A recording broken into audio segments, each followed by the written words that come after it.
Wait, what are we talking about? Marriage. Marriage? Do you remember the quote? What? Yeah, I remember. But You had to say it. the quote. The quote from Princess Bride. Oh, I don't remember it. Marriage is what brings us together today. Oh. And it is what brings us together today. Looks. You remind me of Alvin the Chipmunk right now. Hello everyone, welcome back to my channel, or welcome to my channel if you are new. My name is Nastasia. My name's Kai. This is my husband Kai. First of all, I do apologize for the lighting. I understand it's not like ideal right now. You know, fifth move props. Today we're talking about marriage, specifically some mistakes we have made in marriage. I felt like this would be a very fun video because it's always very interesting to me to watch couples that I, really like on YouTube or whatever, and them saying they made mistakes. I'm like, oh my goodness, what mistakes could they have made? And I figure there's probably people who think that about us too, and we definitely have. So I will be saying some of my mistakes from my perspective and vice versa. But before we get into it, if you end up liking this video, give it a thumbs up. Don't forget to subscribe for more videos from me and us. And I have a Patreon. I have a Patreon where you can see more content from me.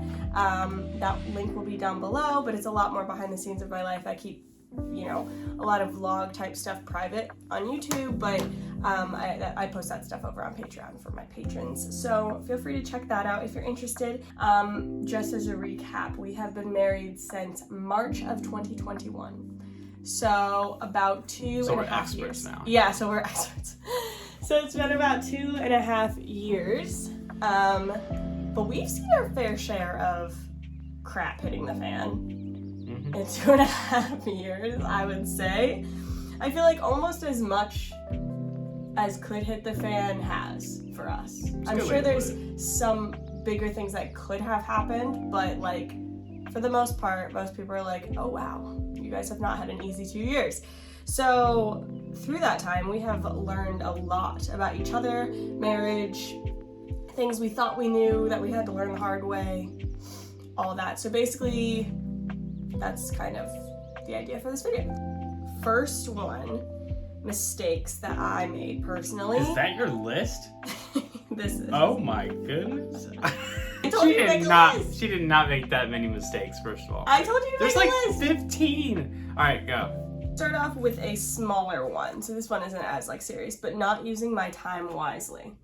I feel like we both went through a phase when we first got married that we realized we were watching a lot of TV. Do you remember that? Oh yeah, but that was like it wasn't even a lot. It was just a lot for us. The thing was, it was literally every day. We would come home from work and we were tired, but we would just watch TV together. And then I would feel so overwhelmed because I'd feel like I have no time to cook. I have no time to clean. I have no time to do these things. When I did, But that was an us thing. I don't think that was a you thing. I know, but I think that was where it is a me thing is I feel like I transferred some of that to social media, and then just wasting my time on scrolling on Instagram or whatever. Which since I most days have Instagram deleted, I will download it once in a while to post on my stories or to post something, and then typically I'll delete it again for a few days, because if I don't, I will just keep scrolling. So that has been something I've really had to tie my hands in. And then I would notice during Eros's naps or something, I would just oh, okay, and I'd grab my phone and just start scrolling. And I even have to check myself with Pinterest and stuff like that, because while I do use it for way better purposes, usually it's still the same concept though. Yeah, usually it's recipes or activity ideas for Eros or something, but if I don't check myself. Guidelines, boundaries. Exactly. So that was that's my first one. I should have wrote down a list for sure. I told you. I'm trying to hold on to one. Your first mistake is not listening to your wife. Amen. Amen. So I'm someone who is, as men, right? We're fixers, and I even know that going into marriage, okay, women operate differently. Everything I prepared for but it's like you can only prepare so much. You just have to, with something you do have to walk through in different levels. Like some people it's a lot, some people it's a little bit, but you still have to walk through it. And I think I got caught off guard with that. And it was like, no, when there's a problem, yes, sometimes she just needs you there, right? And not only does she need you there, this comes to the individual specifically of the woman. Me. How much time do they need to process? Are they someone that's like, okay, you're here for me, problem gone, it's been 10 minutes, I'm okay, you know? And or you're an external processor and I'm a very internal processor. And then I was just about to get to that. And then you throw the mix of the diversity and how we are polar opposites on how we operate. Like, she's everything internal and I'm everything external. That's something that I've really had to learn, like, patience in, is like when she needs her time, she doesn't need me, trying to encourage her, you know what I mean, or bring a solution, or what you think is encouragement. And that's not what she needs. She just needs me to let her do her thing for the next 16 to 24 hours. Or like 4 days, maybe. Yeah. I don't like totally cut him off. No. But just like how, like I shouldn't hold her to a standard where her emotions, like if she's not okay, I've got to be there and let her be not okay. Like I can't just hold you and be like, you're not normal. Like stop it. You know, stop not being normal. Not, like you can do that, but it makes it worse. It absolutely makes does. It way worse. And now then, I'm just mad at you for and then this conversations will just spiral out of control, and before you know it, you're having a little mini stupid argument about nothing. Yeah. And I think that's the biggest thing that I've learned is just I guess, is just how I need to be more gentle. Yeah. And careful with and I feel my like words. Going off of that too, of what you said about encouraging. Yeah. I do want encouragement, but it wasn't in the way that you receive encouragement. Like that's really if he's like an example, if he's at the gym and he's like trying to get those last reps in and it's a struggle, and I'm like, you got it, babe, you can do it. He's like, ew. Don't say that. Tell me I can't do it. Yeah. Tell me I can't.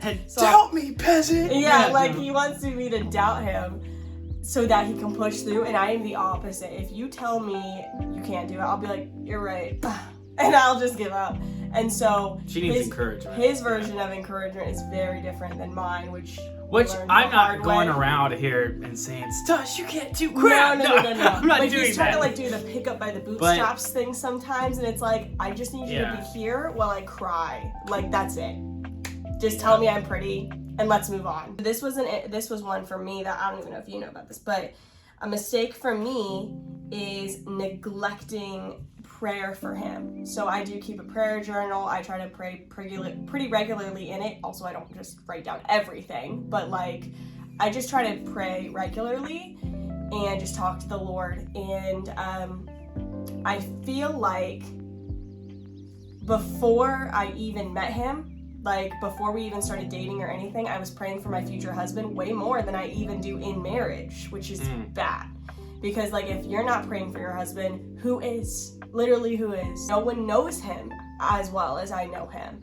And I'm supposed to be praying knowing the things that I know about him. So that was something that I've definitely had a huge mistake in all of our marriage, is just like not being more intentional with prayer. And I've heard so many women say that like their husbands' lives have changed just by them praying for their husband. So it's a very, very important thing. I know that was a really short and sweet one, but no, that was good. You know that verse talks about, the two will become one flesh, right? Well, I don't know if it was like my upbringing or if it was just something that enabled in me as like a self-insecurity that brought this out, but I took that very, very literal. Like, you have to know everything at all times. And if we're not on the same page about something... Everything. Even little tiny things. Like, man, I don't like oranges. Well, I like them. So we have to fix this. like it was almost that drastic. Obviously, I wouldn't verbally say stuff like that. But like, internally... Kind of close. I guess so. Like, there were certain things that I'd be like, oh, I disagree. I think this. And you'd be like, what do you mean you disagree? I was like, And then you would take it as like, No. you don't believe me? And I'm like, what are you talking about? We're Yeah. allowed to have different opinions. And I think that's when you were like, we are. Like, Yeah. we're allowed to have different opinions. None of this was sure. about big issues. Yeah. By the way, it wasn't like we. Well, I line up think in that's all why, the because ways. we have so much like dead in common, like or Scary life in common. Yeah, where it's just kind of like we agree on everything, so it has to be everything. If you know what I mean? Like it's like what? Like, Every single thing ever. Yeah, and that brought out like verbiage that was just not uplifting, in the end. And it was coming like me thinking like I'm fixing something or that we're, improving our marriage, when in reality I'm just selfishly trying to get what I want, which is whatever that is in my flesh, It's just, it's comes out very not uplifting, I guess is the best word I can put it. And I think a big part of that for you was that when when you knew you wanted to get married and pictured your future wife, one of your biggest passions in the world is fitness and going to the gym. And I do enjoy going to the gym and I enjoy fitness, but like he's at a level that like I've never met anybody else at, of just like determination and intelligence about it. And it's such a passion for him. Like the way that YouTube making videos and stuff is a passion for me, and other people just don't have that, not to that level at least. That's kind of how he is with the gym. And I'm toning it back, don't worry.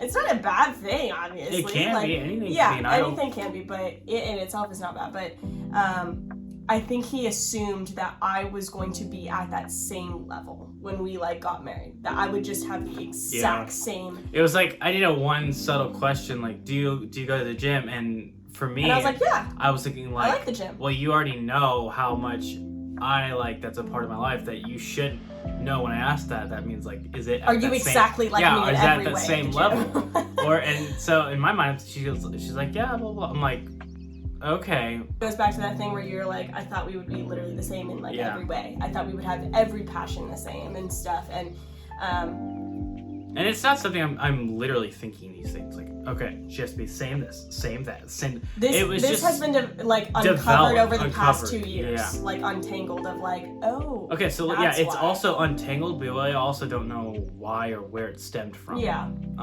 Which is interesting to me, but yeah. But I think that has taken some time, because then that made me be more resentful of the gym, because I was just like, well, I'm not gonna go at all then. And so just that in general, I think was a big understanding of like, we can have different interests at different levels, and that doesn't mean it won't change. Oh yeah, we're one always day might be changing more all the time. in love with the gym than even you are. We just don't know. If that happens, Jesus is coming back. I don't know if anybody loves the gym more than Kanye, if I'm being honest. So my next one is trying to control or fix him instead of surrendering it to God. So this could be little things. I don't feel like you had that issue at all. I've had that issue. When did you ever try to fix me? Because there's nothing wrong with me. Well, it could be little things or big things. Like it could be things that just like annoy me, or things that are like more of a big deal, but I would get frustrated internally and think like, I need to talk to him about this. I'm not saying you can't talk about certain things, obviously, but it got to a point where I was just like, what if I just pray about it and ask the Lord to either convict him and change him, or to change me and it not bother me anymore. Like, that was something that I had to learn, and it just makes things so much better, because otherwise, if I don't bring things up, then it just creates resentment and bitterness. Or if I do, it always seems like probably a nagging wife situation. And so this is just the better option overall. Again, I'm not saying don't talk about anything with your husband, obviously not, but if it's something life lesson, don't talk at all. just don't talk to your spouse. No, that would be horrible. Communication, stuff everything nothing. down. Don't even deal with your Nothing. problems. Never, not once. Yeah. But I just think that surrendering it to God and knowing that He hears you, and He's the only one who can truly change somebody anyway, is the best method. So that was a mistake I made for a while, that I think I'm not mastered any of this yet, but I'm at least recognizing it more. The ability not just to pursue, obviously, on like dating and dates and of that, but I mean, in our for our situation, the last 2 years, it hasn't been the easiest of rides. It's not really like a season where it's like, hey, let's go on a date. There's no really consistency to do that. Like, we can do it maybe every so often, whatever that is, but if it's not consistent, like you guys know in anything, there's no build, right? Without consistency, there's no building blocks. And so what I've noticed it's not just about the dating, but within that, I have noticed that myself, I lost the ability to try to impress her, like even in just little things in daily life, like, and I know that's going to be a little bit normal because you're literally married, like you're it's different from when you're first dating, trying to impress them because they only see your best. But there's also still that balance between the two where it's like, all right, only seeing best and completely just not trying. Not trying. Yeah, so just try to impress them. I think I got too much in our trying to make it perfect, get us out. Our situation. Yeah, instead of just living in pursuing where you were at. Yeah, and it's still hard today, like because there's you mix failure in there, and it's not even just lies. I mean, but there's still a lot of things that get combobbled, like a lot of different topics that just mix into one. You're like, well, crap, man. Kind of thing. But yeah, I'd say that's the biggest area that every area is the biggest area. Because after every topic, I say it. That's the biggest one. I just suck everywhere. That's good. Glad you know. But Jesus, man. This was a mistake that I learned hard. You're not even gonna probably understand this or see this coming, but for a very long time, I was kind of trying to change Kai's role in my head. And I mean specifically in the working aspect. I had it in my head of like, I don't want him to ever be away from the home working. I want him to work from home. I want him to be around us all the time. If I can make all the money through YouTube or whatever, then I will, so that he doesn't have to worry about it. Like, I really put a lot of that. I mean, he was not putting any of that on me. No, that I will. This is the only thing I will actually say. That's true. Yeah. She's done some improvement in that category. I did that all because I'm over here like, stop it. Like, I would be like, I don't want you to have to work so hard. I don't want that. And he was like, what? It is my job. And I would just be like, but you're tired and this and that and blah, blah, blah. And he did have some horribly crappy jobs. But we went through a season where he had a job where he worked from home, but it was only commission-based and it just did not pull through at all. And it made me resent him a lot. And that wasn't his fault. It was absolutely my fault. But I realized that, I was putting giving such a bad rep to working, to men working, to my husband working, to him leaving the home and working. And then when he, after that, got a job where he was away from the house, it actually improved our marriage drastically. And it was something where I was like, okay, this is not a bad thing. Like, me being home and him being away from the home working is not an inherently bad thing at all. And also, I don't think it works well for us. I don't actually think it would work well for us if you did have a job where you were at home all the time, because I felt like you were felt stuck a little bit. Anyway, I think at the end of the day, if it provides, it's great. But if it doesn't provide, it's like the issue is literally staring at each other. You know what I mean? That's the best way I can put it. It's true. And I think I just put this whole thing on me of he shouldn't have to provide. But yes, he literally should. It's in the Bible. That's not a bad thing. It's not like a curse word that he has to provide. And he was even like, I have to provide. It's literally my job. What are you talking about? Yeah. And I mean, the ultimate provider we all know. Right. Yeah. I just mean in the marriage. But yeah, as the role being played. Yeah. Like, it's not my job. That's the calling that God's giving me. And the calling that he's given you to do with the household. Yeah. You know. And so I just put so much pressure on my shoulders, and I made it out like I have to save him from working. And like, no. Like, I am way happier as a wife knowing that when he gets home, I can do my best to like make home a safe place. That has been hard because we've had to move so much, but I'm really determined, I promise. I just put a lot of pressure on myself, and I realized that I was you do what you gotta do. Trying to fill shoes that I wasn't meant to fill. I was putting pressure on myself of like, I need to figure out a way to make money and be a mom and be a wife and do these things and keep the house. And it's like, literally no, like at all. So that was something, interestingly enough. I don't really know any other women who have struggled with that, but I'm sure there's some out there. But I just, you know, not in a mean way, but I'm just kind of like, okay, babe, how can I help? Because you're gonna have to go to work. And he's like, yeah, I'm gonna have to go to work. Like, it's not a big deal.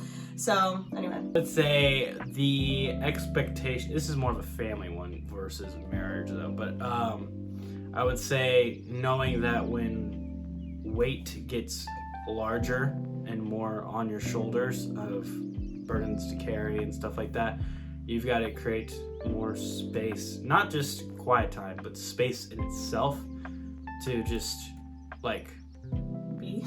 to exist with the Lord, even if it's just like complete silence for an hour or two, whatever that is. Find that space. It doesn't have to be every day either. It just some, like I said, just consistency. Sabbathing. Whatever you do, well, yeah, but even in the Sabbath, like you're with your family, like you're still holding the burdens of the family all the time, and that's a good burden to hold. That's the calling we have as men. It's still heavy. But it's still heavy. Yeah, it's I think I'm still working through that, honestly, on how to, you know, feel filled up to be strong enough to hold it. And ultimately our strength is in the Lord, so spending time more with the Lord, or even just like I said, getting that like, okay, I'm alone with the Lord, and just being here. Like if I just was in a room with zero silence, it would feel zero silence. I'm zero noise. I'm sorry. I'm a little. He clearly needs this. Yeah, I clearly need this. It's just it's something I failed at really bad, and now I'm getting less bad. Yeah, we're still established. I have definitely not come any close to where I want to be in this area, but yeah, I'd say that's one. I think that's good, because I think you're recognizing your need for like you time. Like it's just ultimately our ultimate purpose is each individually to be with the Lord. Like our ultimate purpose is not our marriage. Our ultimate purpose is not our children at all. And those can be callings the Lord has given us, but at the end of the day, your cup will not be filled if you don't fill it with the Lord individually, yourself with God. I can't fill it up for you. Children can't fill it up for you. Even fitness can't fill it up for you. Like all that stuff, it has to be only God. So I think that's really good. I think we realized well, I just didn't know like obviously like you think about the pressures of the world, like, and then the analogy who you surround yourself with, who you become, right? Yeah. Unless you combat that even stronger with more depth of praying, more who's depth in you, of not reading, who's surrounding you. That's a good one. That's a good one. What'd you say? I said unless you combat it with who's in you, not who's surrounding you. That was good. It was good. Yeah, but I just totally undermined the added weight that would bring.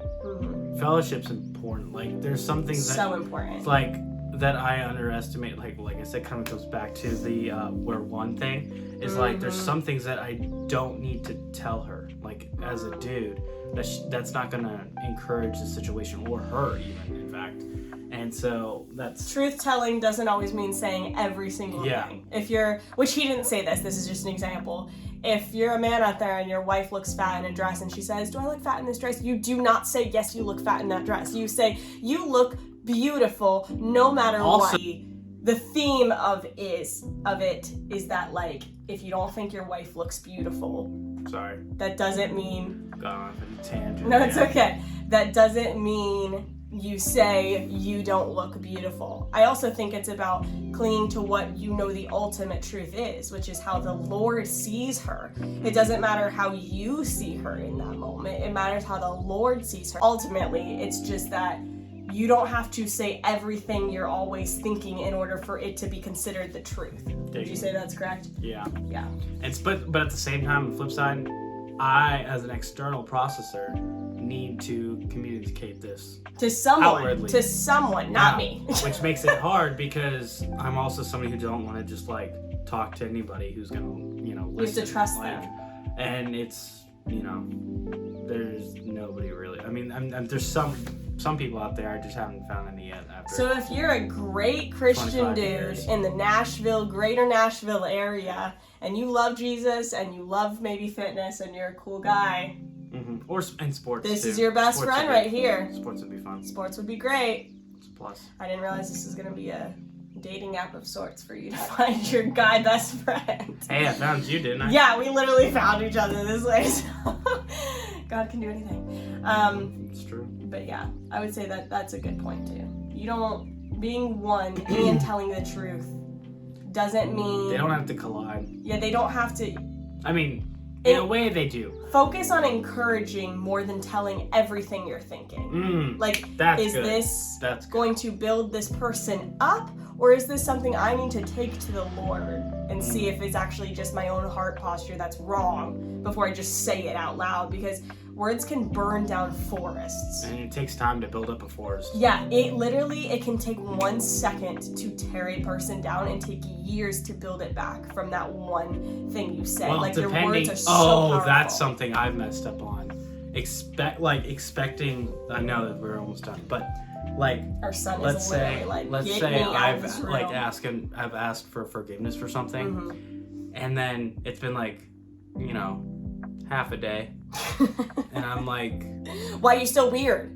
I asked for forgiveness. Why are you still weird? like, aren't we over this? Like, let's go. Like, Back to normal. and I that's an area But where I've I had to grow. process slowly, Yeah. and I do forgive, but it also takes me time to process and build that. build the like trust or something back up. Say, like, if you burn me and then you ask for forgiveness, it's like, blub, blub, blub, blub, blub. All right, the forest is back. But for her, it's like one single leaf at a time. Literally, seed by seed. Literally. Oh, man. Anyway, this video's getting long, but I might do a part 2, but it might be just me because I apparently have way more mistakes. I mean, than you get me Kyle's. talking enough, and I'm sure I can find some. All the ways you've messed up. Yeah. No, it's okay, but I'm glad we did this. Thanks, babe. I love doing videos with Kai. You guys like it too? We need you more. It's been a while. I know. I'm so excited. It's been like 70 pounds. Wow. Kai, this goes back to what you're saying. Kai measures every amount of time by how much weight he has lost No, or but gained I in that don't time. care about weight at the end of the day. I was just saying. I don't care wow. at all. I've just lost 72.54 pounds. Saying, I'm looking into this mirror or whatever, this It phone is- thing. Yeah, no, I get it. And I'm like, 'Cause you're the where's viewfinder. my chunk? Because last you time know? we filmed, Yeah. I get it. It's like when I was pregnant. If it's like last time I was here, I had a huge belly. I get that. Anyway. You do? Stop! I love you guys too. Thanks for hanging out. If you guys enjoy this, don't forget to subscribe, check out my Patreon, all that jazz. Sorry about the lighting. I know it's crazy. Hopefully it's not too bad. Bye. Bye, friends. Meow.